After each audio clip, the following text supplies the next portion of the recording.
દાહોદ જિલ્લાના સંજેલી તાલુકામાં પરિણીત મહિલાને ઘરમાંથી કાઢીને 15 જેટલા ઈસમો એને સાંકળ વડે બાંધી ગાડી પાછળ બાંધીને પૂરા ગામમાં અર્ધનગ્ન અવસ્થામાં ફેરવીને એને વરઘોડો કાઢે છે.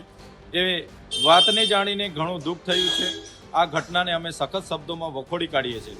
સાથે સાથે અમે એટલા દુઃખી થયા છે કે આટલા મોટા ગામમાં મહિલાઓ પણ હશે, વડીલો પણ હશે અને પદાધિકારીઓ પણ હશે, છતાં આવું ઘીનોનું કૃત્ય કરનાર લોકોને એમણે રોક્યા કેમ નથી એ સવાલ ઉપસ્થિત થાય છે.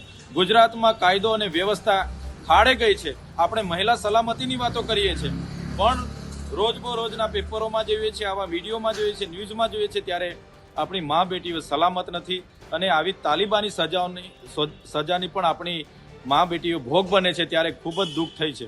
ત્યારે અમે સરકારશ્રીને કહેવા માંગીએ છીએ, આ ઘટનામાં જે પણ લોકો સંકળાયેલા હોય એની તટસ્થ તપાસ કરવામાં આવે અને એ ઘટનામાં જે પણ જવાબદારો હશે એના પર કાયદેસરની કાર્યવાહી કરીને ફાસ્ટેગ કોર્ટમાં એ કેસ ચલાવીને એવો કડક દાખલો બેસાડવામાં આવે કે આવી માનસિકતા ધરાવનારા લોકો ફરી કોઈ આવું કૃત્ય ના કરે, એ અમે માંગ કરીએ છીએ. ગુજરાતમાં પણ મણિપુર જેવી ઘટના બની.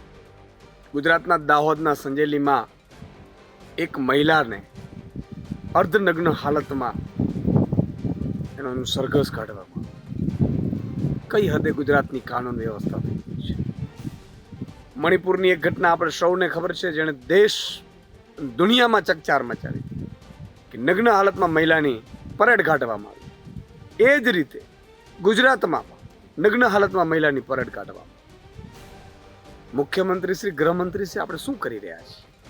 ચૂંટણીઓ લડવી જીતવી અલગ બાબત છે, અને ગુજરાતની જનતાને ન્યાય આપવો, ગુજરાતની જનતાને એક વ્યવસ્થા, સુસજ્જ વ્યવસ્થા આપવી, એ અલગ બાબત છે. મને લાગે છે કે હવે મુખ્યમંત્રી અને ગૃહમંત્રીએ હવે યા તો એને રાજીનામું આપી દેવા જોઈએ, અથવા તો આવી ઘટનાઓ ન બને જે છાસવારે બની રહી છે ગુજરાતમાં. હત્યા, બળાત્કાર, ડ્રગ્સ, આ તો કોમન થઈ ગયું ગુજરાતમાં. પરંતુ હવે તો સાહેબ મહિલાઓની નગ્ન પરેડો થાય છે. ખરેખર કાળજું કંપાવનારી ઘટના છે.